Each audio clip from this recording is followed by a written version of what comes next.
Every evening, as the city lights flickered on and people rushed past with coffee cups and briefcases, James stood on the corner of Fifth and Main, cradling a worn-out guitar and singing to anyone who would listen.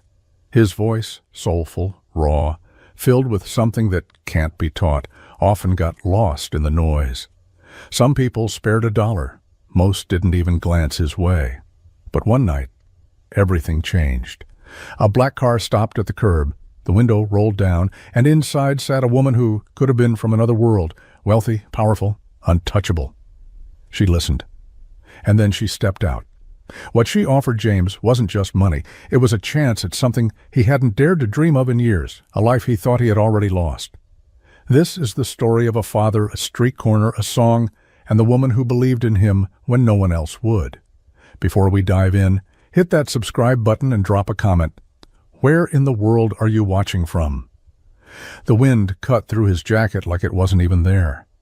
Layers meant nothing when the city decided to remind you just how forgotten you were. James adjusted the guitar strap on his shoulder and shifted his weight from one foot to the other, trying to coax feeling back into his toes. He hadn't felt warm in weeks. Not really. He cleared his throat, coughed once, and began to strum. The chords came slow at first, fingers stiff from the cold, but muscle memory kicked in like it always did. His voice followed, raspy, worn, but deep with something that made even the drunk guys stumbling out of the bar 2 blocks away pause for a moment. He didn't sing like someone trying to impress. He sang like someone who needed it more than air. Most people passed him by without so much as a glance. The occasional clink of a coin in the cracked guitar case was the only sign anyone even noticed. A toddler tugged on his mother's sleeve and pointed at him with wide eyes. The mother pulled her child away like James was contagious. He kept singing. At the edge of the sidewalk, bundled in a coat 2 sizes too big, sat Lily, 7 years old and already too used to hunger. Her chin rested on her knees, arms wrapped tight around herself. He watched her out of the corner of his eye. She was trying to smile. She always did that, tried to make it easier on him, tried to be brave. James turned back to the street and poured everything he had into the last chorus. His voice cracked halfway through, but he didn't care. It was real, raw. And maybe that's what hurt the most. Because once, a long time ago, this voice had sold out shows. Once, there'd been a record label and a manager and a tour lined up across the country. Once, he was going to be someone. Now he was a ghost with a guitar, playing for change on a frozen street corner while his daughter waited for the song to end so they could split a cup of soup and try to find space on the shelter floor. But even ghosts have stories, and someone somewhere was about to hear his. It started like any other night. James stood beneath the flickering street lamp on Fifth and Main, back against the icy brick wall, guitar in his hands like a lifeline he couldn't let go of. The city moved around him, noisy, indifferent, brutal. The hum of engines, the distant sirens, the low chatter of people trying to get somewhere fast and forget whatever was behind them. He tuned the strings by ear, ignoring the sting of cold on his fingertips. One deep breath. Then he began to play. The melody drifted into the night, a soft, aching thing that seemed too fragile for the street it lived on. People slowed, some glanced, a few even stopped. A small crowd gathered, college kids sipping overpriced coffee, a couple of tourists fumbling for their phones, a man in a rumpled coat who stood swaying gently with his eyes closed. And then she appeared. She didn't fit the scene. That was the first thing James noticed.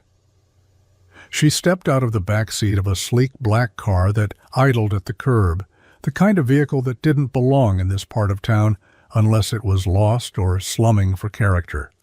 Her heels clicked against the sidewalk like a metronome, sharp and deliberate. Her coat was long, expensive, cinched at the waist. Her dark hair fell in soft waves around her shoulders, untouched by the wind, like it somehow knew not to mess with her. She stopped just outside the small arc of people who had gathered, and unlike everyone else, She didn't reach for her phone. She didn't talk. She just watched. James felt her gaze before he saw her. Something about it made him stumble over a cord just slightly. His heart knocked against his ribs. He didn't know why. He didn't sing for tips that night. Not really. He sang for her. The song shifted, an old one he used to play before everything fell apart. It wasn't flashy. It wasn't even upbeat. But it was honest. His voice rose and cracked and recovered, and somewhere in the middle of the second verse, the woman's eyes softened. Just a flicker, but he caught it. She stayed through the entire song. And when it ended, when the last note faded and the other listeners began to drift away, she didn't move. She stood there, like she had heard something no one else did. Then, without a word, she turned and stepped back into her car. It drove off into the night, leaving James staring at the spot where she had stood, his breath fogging in the cold. He didn't know who she was, but he knew, he felt it in his bones, that wasn't the last time he'd see her. James had seen all kinds of faces pass him by, some blank, some pitying, some disgusted. A few looked like they wanted to help but couldn't figure out how, and most just looked straight through him like he didn't exist at all. That was part of the job, if you could call it that. You learned not to take it personally. You learned to sing for the ones who didn't look away. But her, she was different. She hadn't moved once during the song, not a step forward, not a glance down at the guitar case like most people did when they were deciding whether or not to part with $1. She hadn't even blinked when a group of loud teenagers brushed past her on the sidewalk, laughing like the city was theirs, and nobody else mattered. She stood like the noise didn't touch her, like the cold didn't reach her, unbothered, unmovable. And when the last note dissolved into the air, when the others started clapping half-heartedly or turning back to their phones, she still didn't move. Her hands stayed at her sides, one gloved, one bare, a phone clenched loosely in her palm like she'd forgotten it was there. Her eyes, sharp, intelligent, impossible to ignore, were fixed on James like she was trying to read something on his face he didn't even know was there. James gave her a small nod, the kind he usually gave to anyone who lingered. She didn't return it. She didn't smile. Her mouth was set in a line, not unfriendly, but not warm either. She looked like someone weighing a decision, and then she turned. No tip, no compliment, no words at all. She climbed into the back seat of that polished car like she belonged to a different world, and maybe she did. The door shut with a quiet click. The engine hummed. The car disappeared down the block like it had never been there in the first place. James stood there, his fingers still curled around the neck of his guitar, the city rushing on around him. There was something in her eyes he couldn't shake, not judgment, not pity, something else, something harder to name. It wasn't the look of someone who passed by and forgot. It was the look of someone who saw something they weren't ready for and couldn't unsee. The shelter always smelled like old socks, boiled beans, and something sour they could never quite scrub out of the linoleum. The overhead lights buzzed with a dull electric whine that matched the headache pulsing behind James's eyes. He pushed the door open with his shoulder, his guitar case bumping against the frame as he guided Lily inside. She was half asleep on her feet, her hand in his, her small backpack sliding off one shoulder. He gently adjusted it for her, even though she was too tired to notice. In his other hand, he clutched the meager earnings from the night, 4 crumpled $1 bills, some loose change, and a granola bar someone had tossed into the case with a nod and a guilty smile. The kind of person who couldn't meet your eyes, but still wanted to feel like they'd done something good. He handed the granola bar to Lily. She took it without a word, sat down on the bench just inside the door, and began to nibble on the corner, like it was a feast. James swallowed hard, the knot in his throat tightening. The man at the intake desk glanced up, recognized them, and gave a quick nod. Room 12's still open, but you'll need to be out by 7. Yeah, James said, I know. Room 12 wasn't a room. It was a cot behind a thin curtain in a shared space with 5 other families. You learned to sleep through coughs, nightmares, and the soft sounds of quiet crying. James had learned to curl his arm around Lily in just the right way that her head would rest on his shoulder, and not the cold vinyl of the cot. She always said she liked it better than a real bed. He knew she was lying, but she lied for him the way he lied for her. After brushing her teeth in the cracked sink down the hall, Lily crawled onto the cot without protest. James followed, pulling their donated blanket over both of them. She curled into his chest, still chewing the last of the granola bar. "Did you sing the butterfly song tonight?" she asked, her voice small. "Yeah," James murmured. "And guess what? Someone actually stopped to listen." "Did they clap?" He hesitated. "Not really." She yawned. Maybe next time, maybe, he thought, maybe next time. The cot creaked under James's weight as he leaned over to tuck the blanket tighter around Lily's small frame. She was already half asleep, lashes fluttering against her cheeks, clutching the edge of her worn stuffed bunny, the one thing she'd managed to keep after everything fell apart. Its ears were frayed, one eye missing, but it had survived, like her, like him. Outside the flimsy curtain that separated them from the rest of the shelter, voices murmured, some low and tired, others raised in quiet frustration. A child somewhere cried out in their sleep. An argument simmered near the showers, something about a missing backpack. Again, James tried to block it out. He sat beside her, pulled the guitar onto his lap, and let his fingers find the old chords, the ones she liked, the ones he used to play in her nursery back when the apartment had a door that locked, a kitchen with groceries, a fridge with magnets she used to rearrange into nonsense words back when her mom was still alive. He hummed first, then let the melody stretch into the quiet like he was coaxing something fragile into the open. Lily stirred slightly, letting out a breath, but didn't open her eyes. That was how he knew she felt safe enough to sleep. The lullaby was simple, 4 chords. A handful of words he'd written himself, years ago, about butterflies and summer skies and dreams that never ended. It was the first song he'd ever written that wasn't for a stage. It was just for her. His voice cracked midway through. He covered it with a whisper, his throat thick.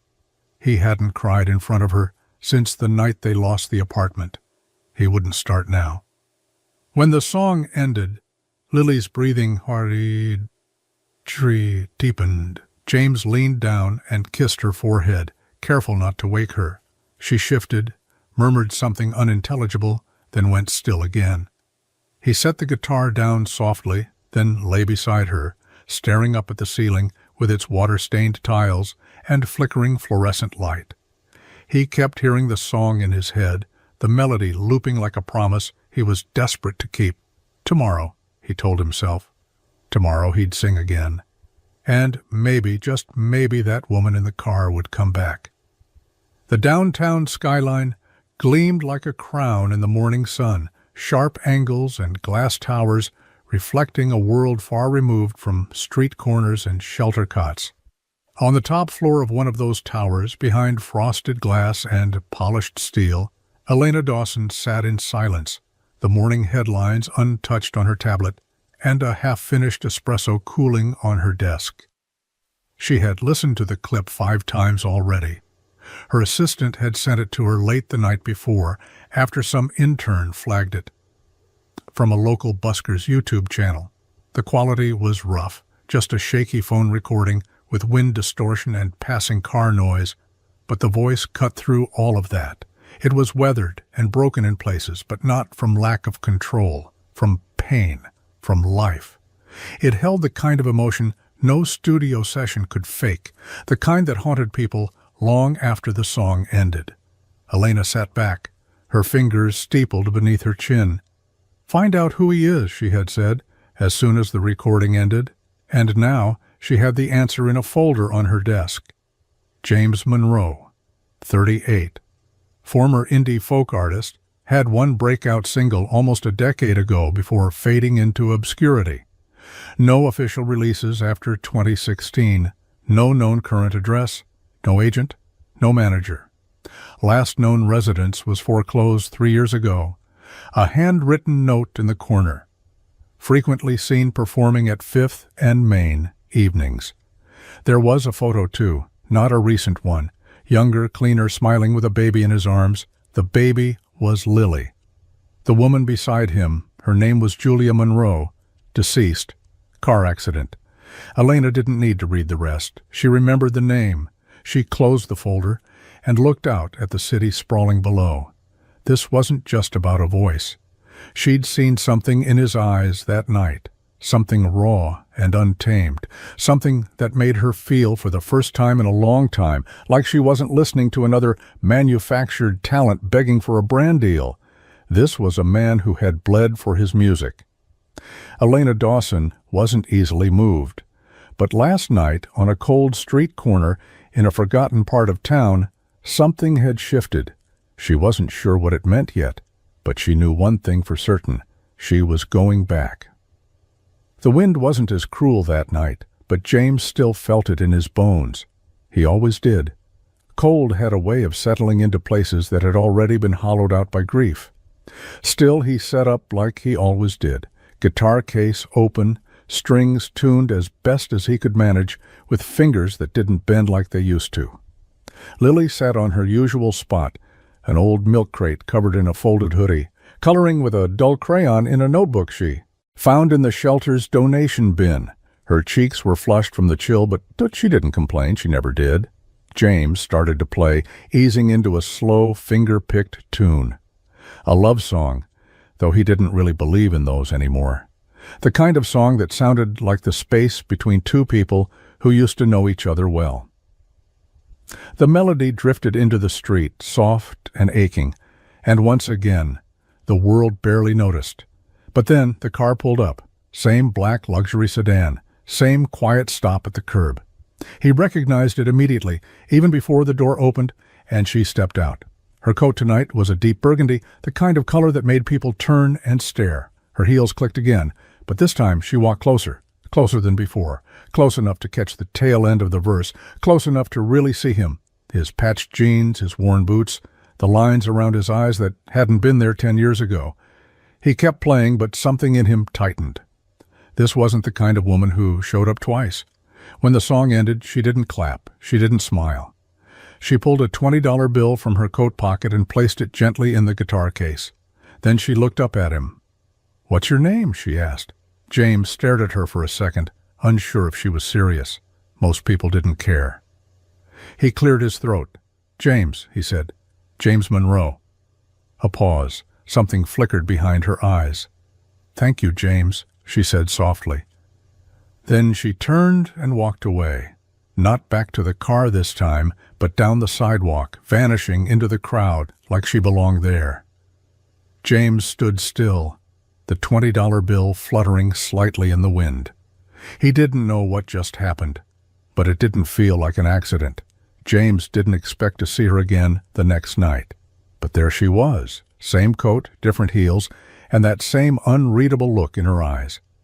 She stood across from him as he finished a cover of an old Springsteen song, her hands tucked neatly into her pockets, her chin tilted slightly, studying him like a puzzle she hadn't quite figured out yet. He nodded at her when the last note faded, more out of habit than anything else. She didn't tip this time, didn't move, just kept watching. It was starting to get under his skin. "Back again?" he asked, slinging the guitar strap over his shoulder, trying to keep his tone neutral.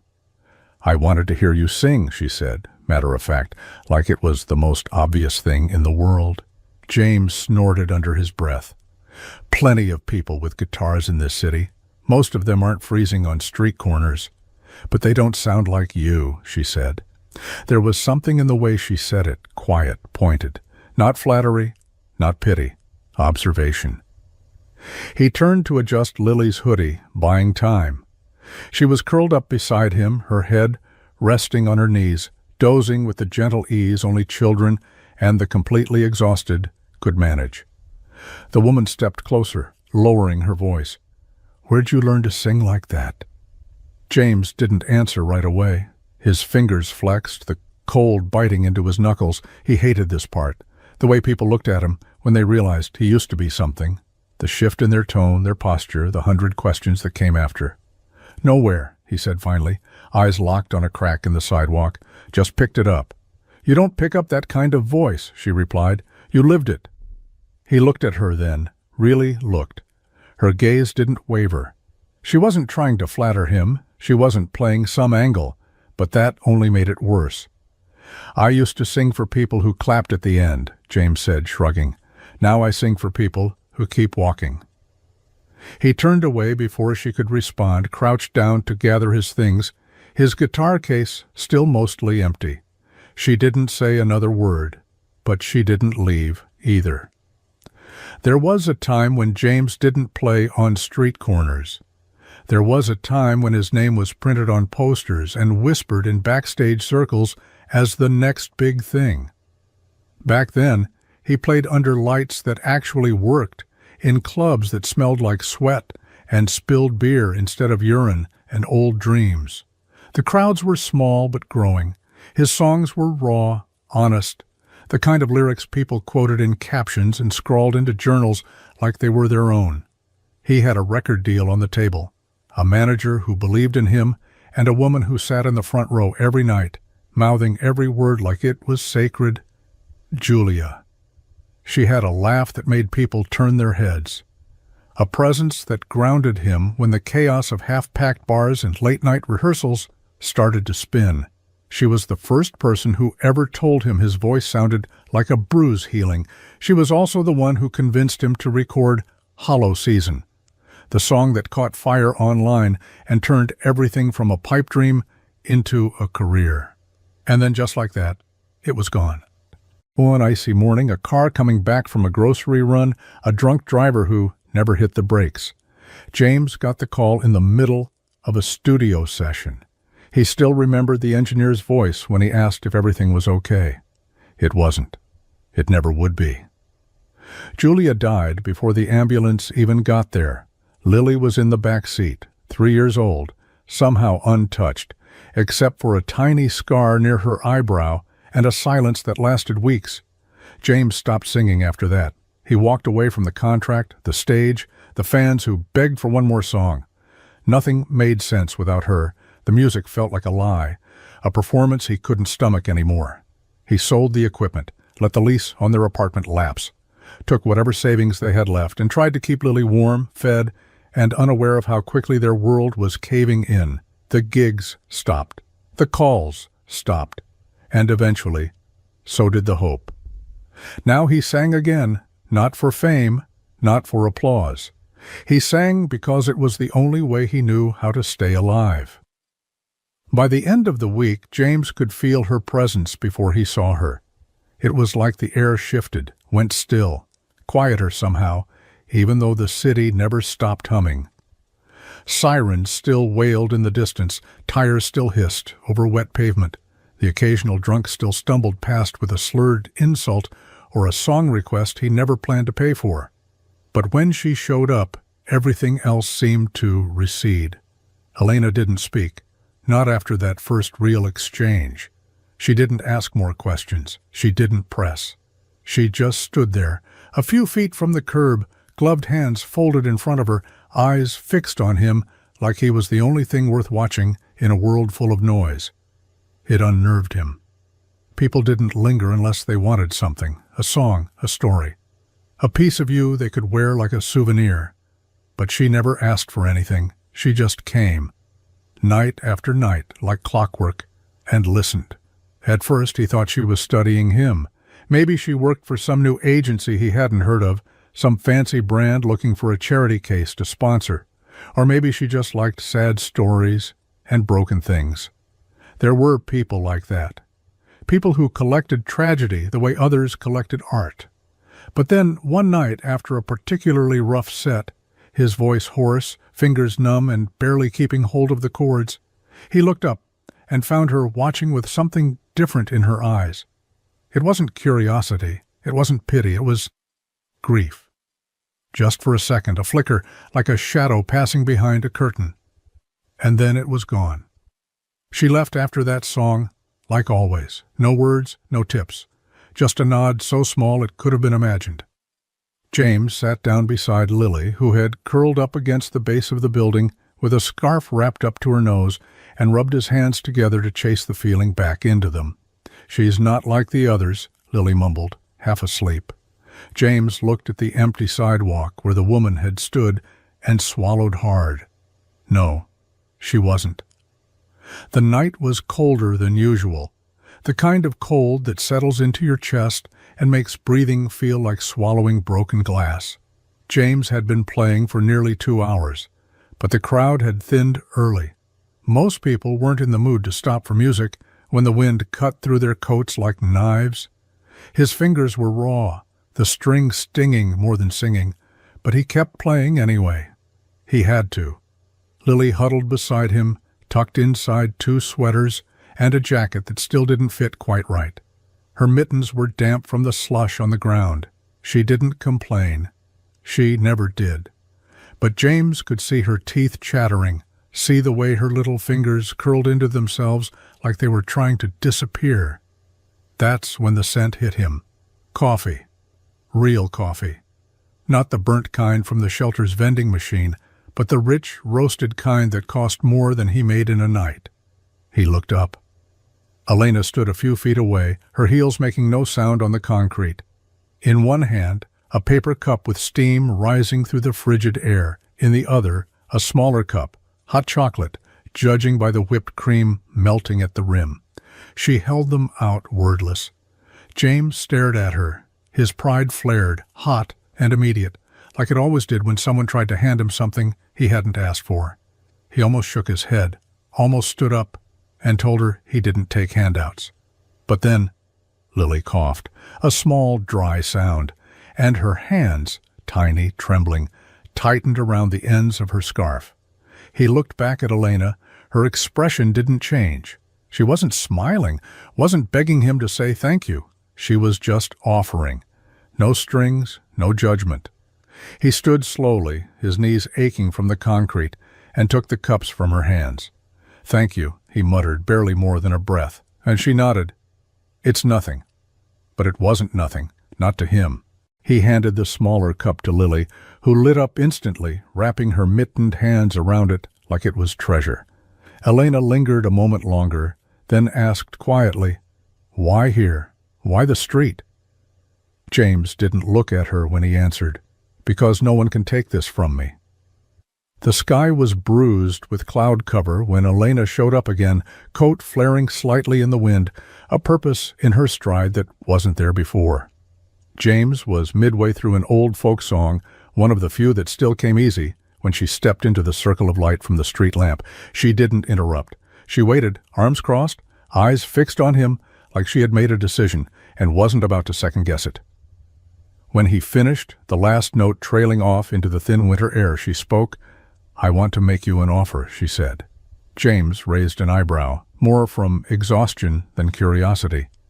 Offers didn't come from women in $1,000 coats to men playing on sidewalks. "I don't do birthdays," he said dryly. Elena didn't smile. "I want you to record, in a real studio, one of mine." James blinked, unsure he heard her right. She stepped closer, lowering her voice so Lily wouldn't hear, though the girl was already half asleep with her head on her knees. "I run a music production company. I have space, equipment, people who would kill to sound like you. I'm not offering charity. I'm offering you a shot." It landed like a slap. Not because it was cruel, because it was absurd, because for a split second something deep inside him stirred. That dangerous thing, hope.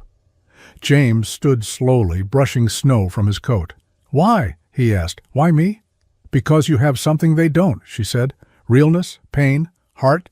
You sing like you're bleeding." He looked away, jaw tightening. That wasn't a compliment. That was exposure. "I'm not interested," he said flatly. "You haven't even heard the details." "I don't need to." Elena stepped back, the wind tugging at her hair. "You're afraid." James met her gaze. "You're damn right I am. I've seen what the industry does to people like me. I lived it." Elena hesitated, something flickering behind her composed exterior. "I'm not asking for your soul," she said quietly. "Just a song." James bent down and picked up his guitar case, the weight familiar in his hand. "I've already given enough," he said. Then he turned, scooped Lily into his arms, and walked into the dark.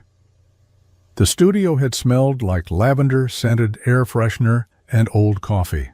Polished floors, glass walls, chrome accents, like stepping into a world too clean for someone like James. He remembered that place vividly, the first label he'd signed with, tucked into a quiet block in Nashville. It was everything he thought he wanted, a dream wrapped in recording booths and deadlines, compliments that felt like contracts, and praise that came with a hook buried just beneath the sugar.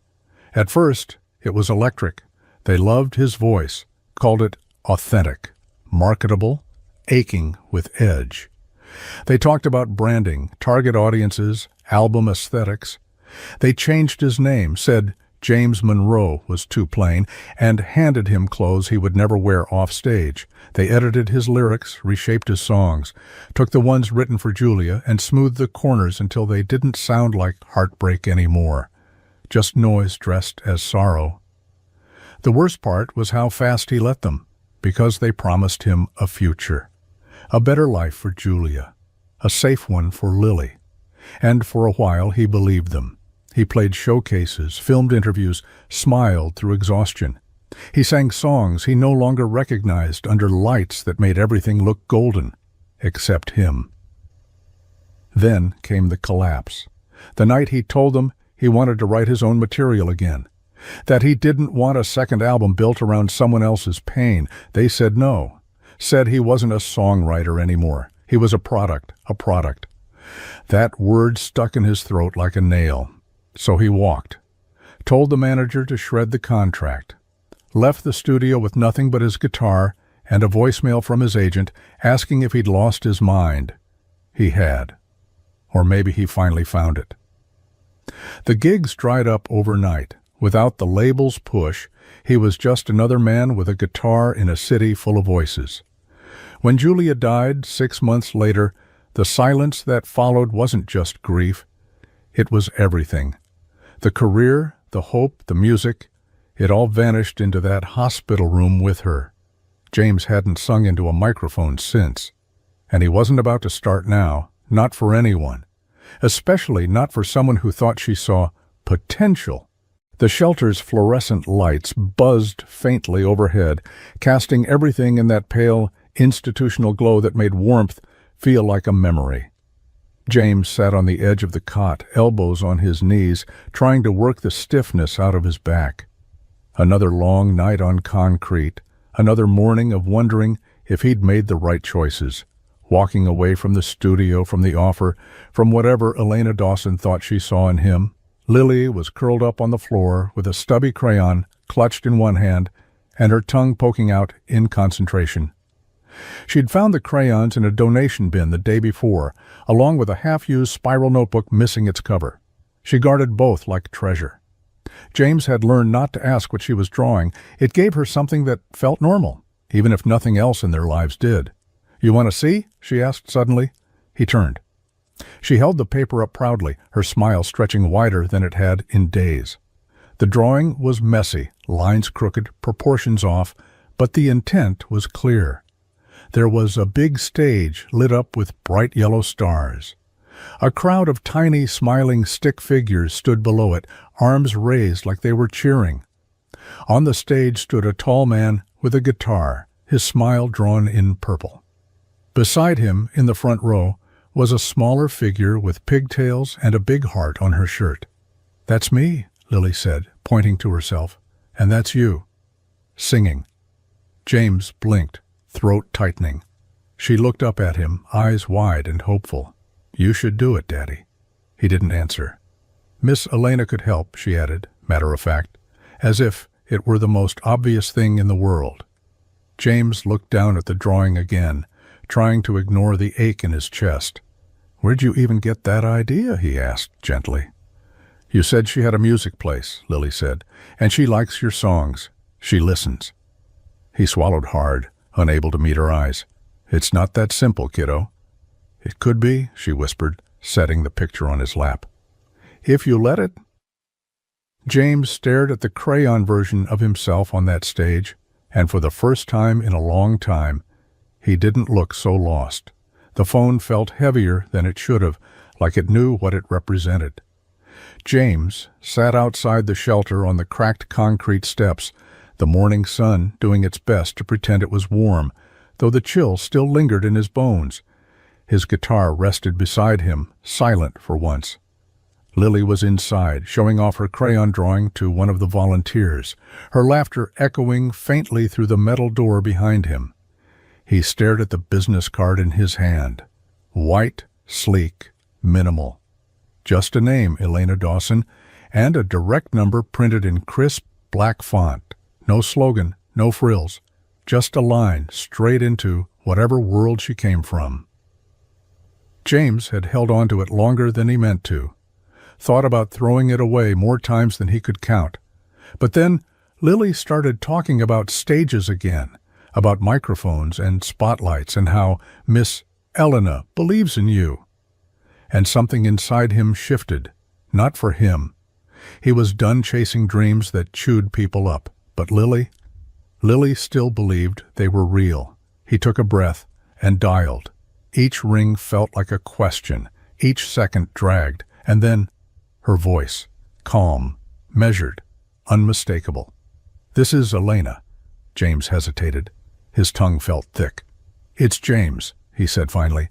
"James Monroe." There was a pause, just long enough to make him wonder if she'd forgotten. "I was hoping you'd call," she said. He rubbed a hand over his face, not sure how to start. "I'm not promising anything," he muttered. "But if that studio offer's still open, it is." Another pause, a longer one. "I'm not doing this to get back into anything," he added quickly. "This isn't about some comeback. This is for her, for Lily. She thinks I still have something to give." Elena's voice softened just slightly. "Maybe she's right." James closed his eyes and leaned back against the cold brick wall, the weight of the decision still pressing on his chest. "I'll come by tomorrow," he said. "I'll be ready," she replied. He hung up without another word.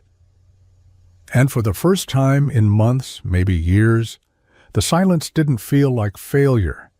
It felt like the start of something. The moment James stepped through the studio doors, he wanted to turn around and walk right back out. The space was nothing like the makeshift setups he used to record in a decade ago. No scratchy foam taped to apartment walls or thrift store microphones duct taped to stands. This place was polished and precise. The air smelled like wood polish and warm circuitry. Everything gleamed. It didn't feel like music lived here. It felt like expectation did. Lily clung to his hand, her eyes wide, spinning slowly as she took it all in. Elena was already there, waiting near the front desk, dressed in black and effortlessly composed, like she hadn't just opened the doors to a world James had sworn never to touch again. "You made it," she said. James gave a stiff nod, not trusting himself to speak. His throat was already dry. He hated how fast this place could shrink him. Elena led them through a glass hallway and into a live room with wood-paneled walls and a piano so grand it looked like it belonged in a concert hall.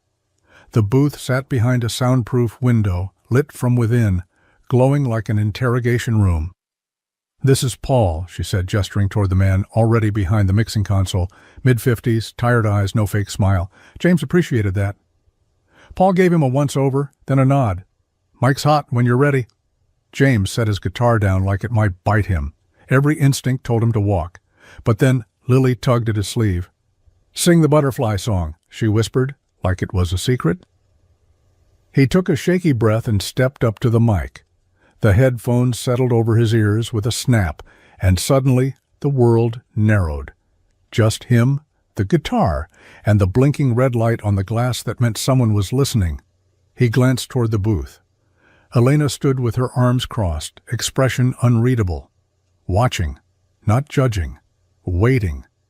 He strummed a single chord, then another. And finally, when he felt the tremor in his voice stabilize just enough, he sang. The first note came out too soft. The second cracked slightly, but by the third something opened inside him. And Elena, behind the glass, didn't move, didn't speak, but her eyes never left him. The first verse barely made it out. James sat on the stool in the middle of the booth, guitar in hand, the studio lights overhead too bright, too clinical. The room was silent except for the gentle hiss of the headphone feedback and the occasional faint crackle from the mixing board. He could see Paul's shape behind the glass, adjusting levels, nodding to himself. Elena stood to the side, arms crossed, her expression still unreadable, but her focus was razor-sharp. He strummed the opening chord again, slower this time, let it ring out like he used to in the small clubs, back when every note carried weight and nothing about music felt like pressure. Then he opened his mouth to sing, and the words stuck. They were right there, on the tip of his tongue, in the tightness of his chest. But when he tried to force them into sound, all that came out was air. His throat closed around the melody like it was trying to protect him from himself. He cleared his throat. Tried again. This time a note came out, flat, off-key. His voice cracked halfway through the line and vanished. Paul's voice came through the headset. Take your time. James nodded, eyes shut tight, gripping the neck of his guitar like it was the only thing tethering him to the floor, but it was no use, because all he could see was Julia. He was back in the passenger seat of that godforsaken car, staring at her hands on the wheel, that same lullaby humming from the radio. Lily in the back seat, half asleep, the red light ahead, the flash of headlights in the rearview mirror, the sound of metal and screaming and silence. James's chest tightened. His fingers slipped off the fretboard. He leaned forward, elbows on his knees, trying to breathe through it, but it was like drowning in a room full of air. He pulled off the headphones and set the guitar down with shaking hands. From behind the glass he could see Elena step forward, her face no longer unreadable. But James didn't wait. He pushed the studio door open and walked out into the hallway, where the silence wasn't filled with ghosts. James leaned against the cold hallway wall, eyes closed, trying to will the past out of his lungs. The panic had receded, but not by much. His fingers still trembled. His heart thudded in his chest like it was trying to claw its way out. The studio door behind him clicked softly, and he didn't need to open his eyes to know it was her. He heard the sound of her heels slow, then stop a few feet away. Silence stretched between them like a wire, thin and taut. "I didn't expect it to hit like that," he muttered, voice hoarse. "Guess I should have." She didn't answer right away. When she did, her voice was quiet, not fragile, but careful, like someone opening a box that had been locked for years. "My brother played the guitar," she said. "Nothing polished, just soul. He had that thing some people are born with, that rawness. You've got it, too." James turned his head slightly, studying her from the corner of his eye. She wasn't looking at him. Her arms were crossed, but not defensive, more like she was holding something inside. "He wrote songs like they were letters no one was meant to read," she went on. "He played in subway stations, street corners, tiny bars with broken mics and $2 cover charges. Said he didn't care about fame, said it would ruin him." James didn't speak. He didn't have to. She let out a slow breath. "I tried to help, got him meetings, introduced him to producers. He didn't show up to half of them, said they didn't understand him." James knew that story too well. "He overdosed 3 years ago," she said, her voice steady but quiet. "Right before a showcase I begged him to do. I found him in his apartment, guitar still in his lap." James closed his eyes again. "I see him in you," she whispered. "Not the broken part, the real part, the part that made people stop and listen even when they didn't want to." He opened his mouth, then closed it again. Elena turned to go, but before she did, she said one more thing, soft but certain. "You walked out of that room today, but you're not done. You just hit the part that hurts. That's where the music lives." The room was quiet when James walked back in. No one said anything. Paul didn't glance up from the soundboard, didn't reach for a new file. He just nodded once, subtle, like he knew better than to make a moment out of it. Elena stood in the corner, hands tucked into her coat pockets, watching him with a calm kind of stillness. She didn't smile, didn't speak. She just let him walk back in on his own terms. James sat down slowly, guitar back in his lap. The chair creaked under his weight. His fingers hovered over the strings for a long time before they moved. He adjusted the mic, reached for the headphones, took a breath. This time, when the red light blinked on, he didn't flinch. He didn't think about the labels, or the critics, or the missed chances and the haunted spaces where music used to live before it became something he was afraid of. He thought about Lily, the way she looked up at him when he sang that lullaby in the shelter, the way she'd drawn him on that crayon stage, surrounded by people who weren't there to take but to listen, the way she'd said, with that small, steady voice, "Maybe Miss Elena can help." He thought about her laughter, her warmth, her belief in him when he couldn't find any left for himself. And then he played, the same song as before. But this time it was different. Not cleaner, not perfect, but true. His voice trembled on the high notes, broke slightly on the bridge, but it never stopped. It filled the booth with something real, something unpolished and honest, like a handwritten letter smudged with fingerprints and rain. In the control room, Paul leaned forward, listening harder. Elena didn't move. The final chord rang out and faded slowly, hanging in the stillness like a held breath. James sat there for a long moment, eyes closed, guitar still in his hands. And for the first time in years, he didn't feel empty after the last note. He felt alive. It was late, long past midnight, when Elena sat alone in her office, the city skyline spread out beyond the wall of glass behind her. The studio session had ended hours ago. James had taken Lily home, or back to the shelter more likely, with a quiet nod, and a barely there thank you. He hadn't said much. He didn't need to. His voice had already spoken everything he couldn't. The file sat open on her laptop, one take, one song, untouched. She hadn't added reverb, hadn't edited the mix. She didn't want to. There was something in the rawness that made her hesitate every time she hovered over the playback button. It wasn't just a song. It was someone bleeding into a microphone and not asking for permission. Elena clicked play again. The ache in James's voice was undeniable, the kind of sound you don't train for. You earn it through loss. It was the kind of voice you remembered even if you didn't know the name, especially if you didn't. She sat back in her chair, arms crossed, the screen glowing cold light across her face. She opened a blank YouTube channel. No branding, no name, just a single word for the title, Shelter. She didn't list his name, no hashtags, no tags. She uploaded it quietly, almost reverently, just the recording and a black screen. The next morning it had 4,000 views. By noon, 70,000. By nightfall the numbers kept climbing, like they had grown teeth. Comments flooded in, raw, immediate, stunned. Who is this? I don't know why I'm crying. This isn't just a voice, it's a story. This man has lived through something. I feel it.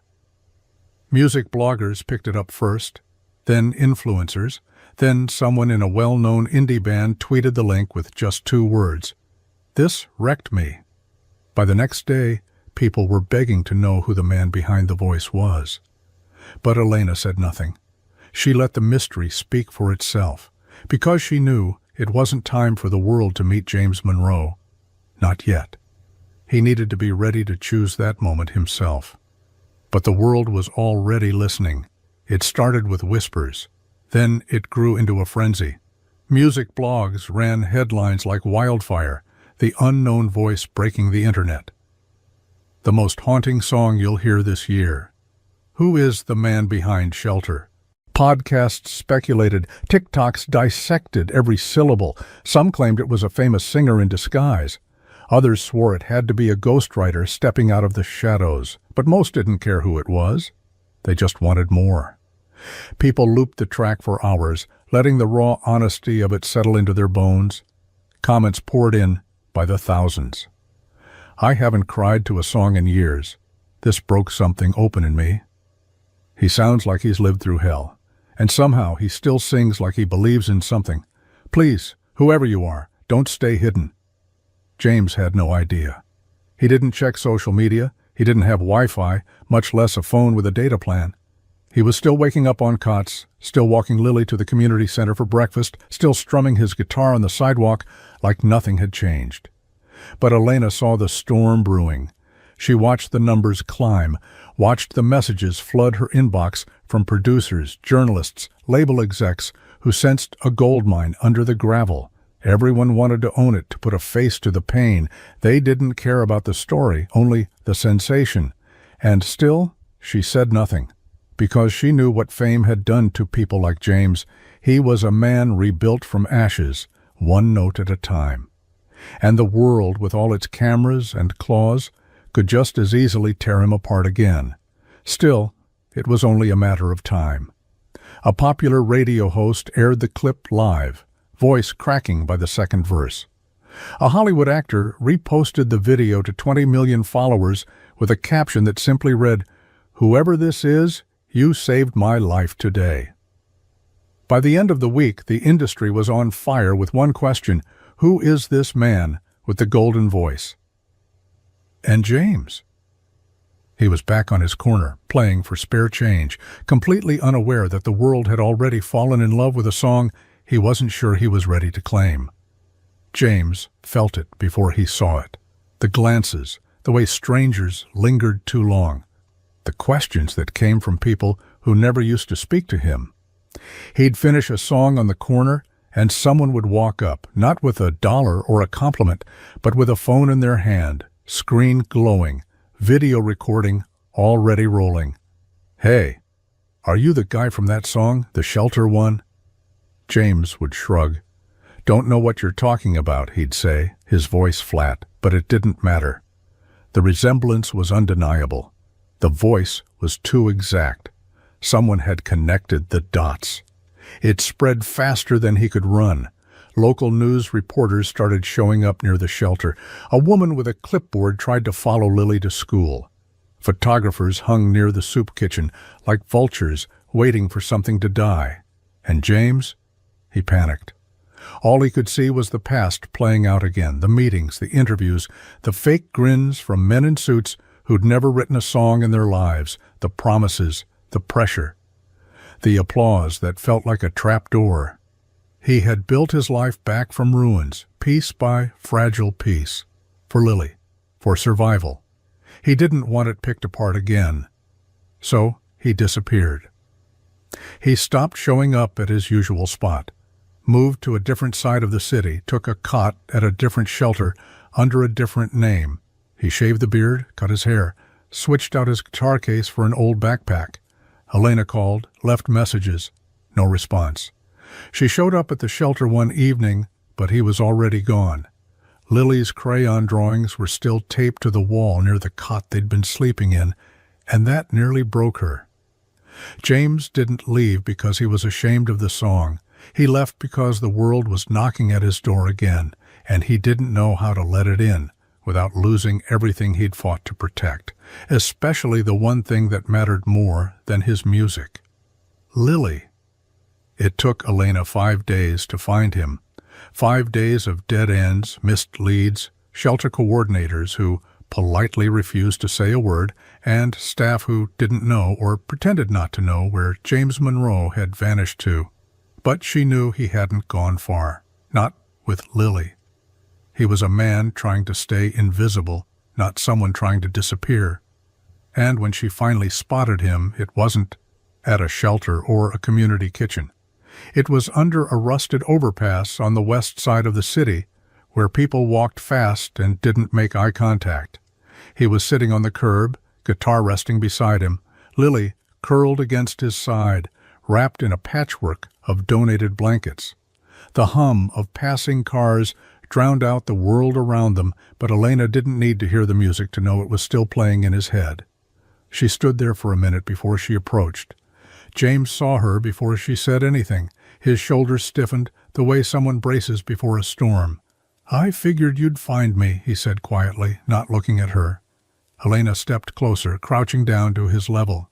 Why'd you run? He rubbed his hands together for warmth. His eyes were tired, rimmed red. Because last time I got close to something good, it got taken from me. She glanced down at Lily, who was dozing with her head on his chest. This isn't about the song, is it? He shook his head. It never was. He looked up at her then, his voice barely more than a whisper. You don't get it. When people start clapping, they start wanting, and when they want something from me, they tear pieces off until there's nothing left. Elena's gaze didn't waver. I'm not here to take anything, he scoffed under his breath. You already did. You took the only thing I had left, my anonymity. She didn't flinch. I didn't do that. Your voice did. Your truth. James looked down at Lily. Her small hand clutched his coat like she was afraid of losing him in her sleep. I'm not scared of failing, he said. I'm scared of being someone again. Elena sat beside him, shoulder to shoulder, on the freezing concrete. Then be someone for her, she said. No lights, no cameras, just a man who didn't run this time. The wind had settled, but the air still held the bite of early spring, hopeful, but not yet kind. James sat with his back against the cold brick wall beneath the overpass, the sound of distant traffic pulsing like a heartbeat behind them. Elena hadn't left his side. She didn't press. She just sat there, her presence quiet but grounding, like she wasn't waiting for him to say something profound, like she knew the silence was heavy enough. James stared at the streetlight flickering above, its weak glow casting long shadows across the cracked sidewalk. He didn't look at her when he spoke. She thinks I can give her more, he said, that this song, this attention, it means we're close to something better, and I want to believe that. I do. Elena tilted her head slightly, her voice calm. Then what's stopping you? He sighed. Because I've been here before, not on the street, not like this, but close.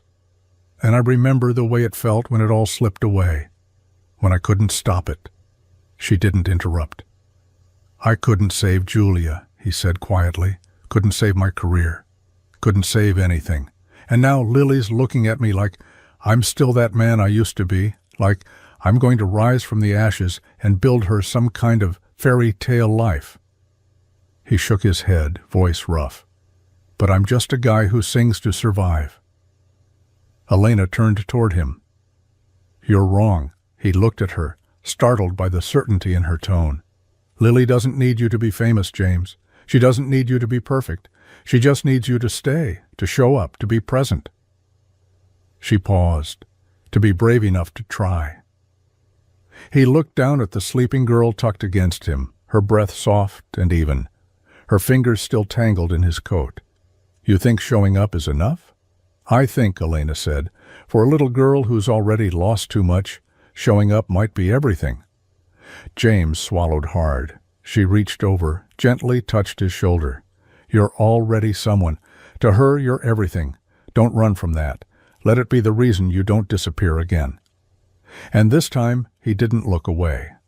The lights were warm, but the studio was cold in that artificial way that made James's palms sweat and his throat dry. He sat in a chair that felt too new, too clean, surrounded by walls that muted sound the way the industry had once muted him. Across from him sat the host, kind eyes, polished voice, practiced pauses, the kind of man who knew how to navigate trauma without getting his hands dirty. James had said no 3 times before Elena talked him into it, not for the fame, not for the exposure, just so people would hear the truth from him before they built their own version. Now, the cameras were rolling.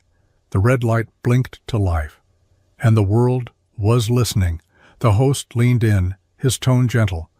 James, your song, Shelter, has struck a chord with millions, but until now, no one really knew the man behind it. Can you tell us, where have you been? James exhaled slowly, trying to stay alive. He said it simply, but the weight of it landed hard in the room. The host nodded, encouraged him silently. I was a musician once, James continued. Had a shot, label deal, a small tour. People thought I was going somewhere, so did I. He paused. Then life changed. He glanced toward the camera for a second, then away. My wife died in a car accident. Our daughter Lily was in the back seat. She made it. Julia didn't. He swallowed. The words came out clipped, but his voice held steady. After that, music didn't make sense anymore. Nothing did. I stopped writing, stopped singing. I stopped showing up for myself, for her.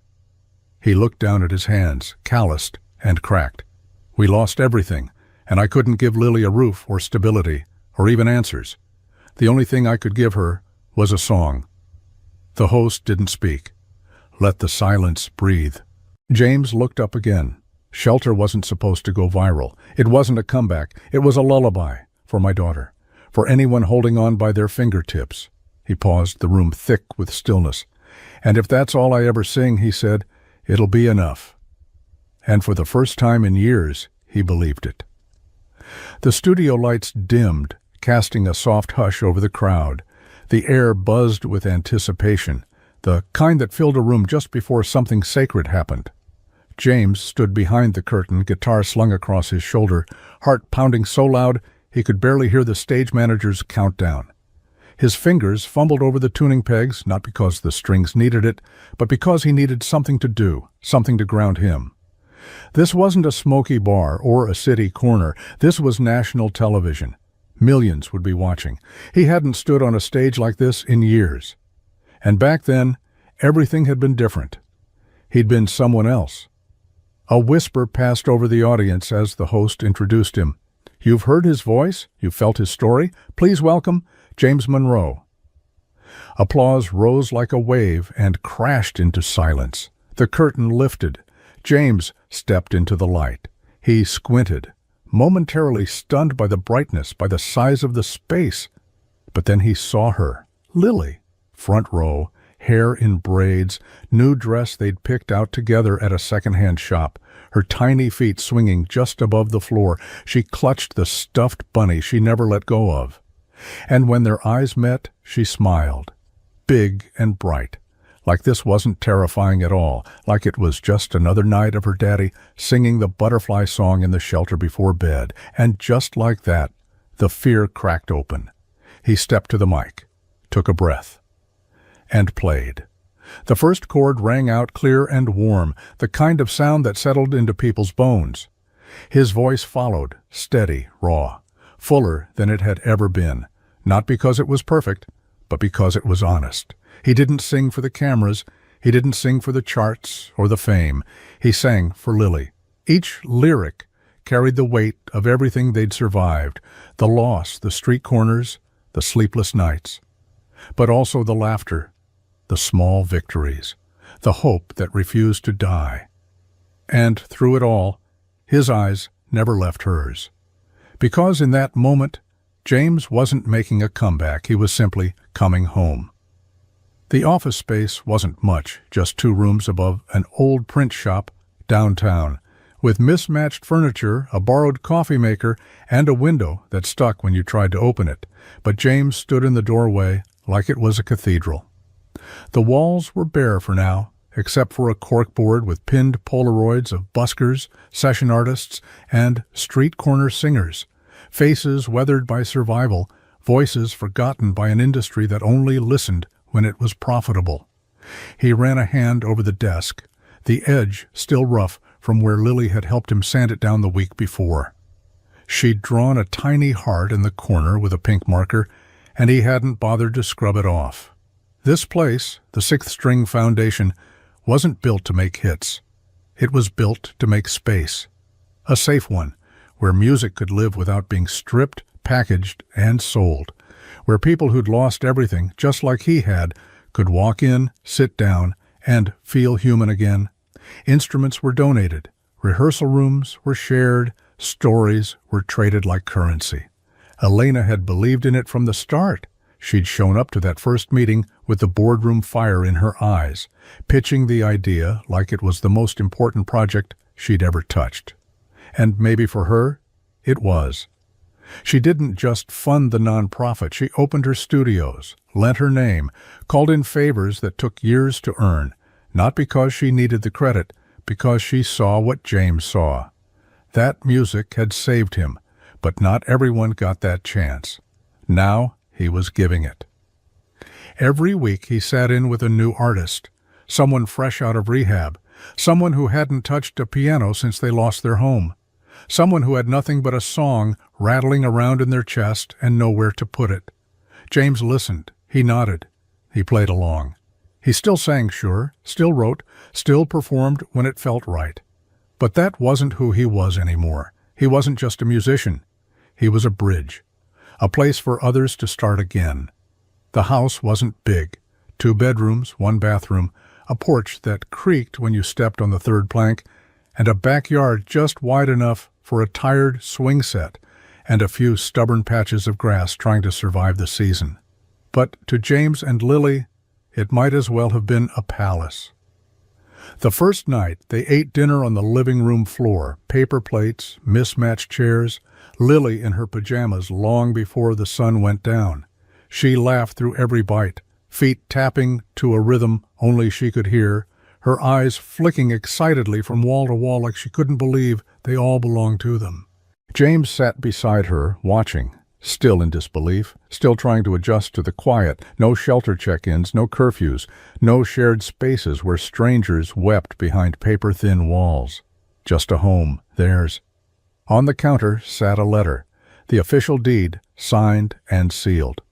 Elena had helped, of course she had, not with some grand gesture, not with cameras or contracts, just quiet guidance, subtle nudges, a look that said, "You've earned this. Let yourself believe it." He did. And weeks later, when the town hosted its summer music series in the square, James took the stage again, not as a ghost trying to be seen, not as a man begging the world to listen, but as himself. Lily sat in the front row, legs crossed, her chin in her hands, a grin stretched so wide across her face it made his chest ache. She wore the same little heart necklace Elena had given her the day they moved in, her hair braided neatly, her cheeks flushed from running through the grass before the show. And off to the side, behind the crowd, stood Elena, arms crossed, eyes soft, watching him with that rare kind of pride that doesn't come from ownership but from witness. He strummed the first chord, and as his voice rose into the warm night air, he knew he wasn't carrying the song alone. It carried him, not a man broken, not a man lost, a man reborn,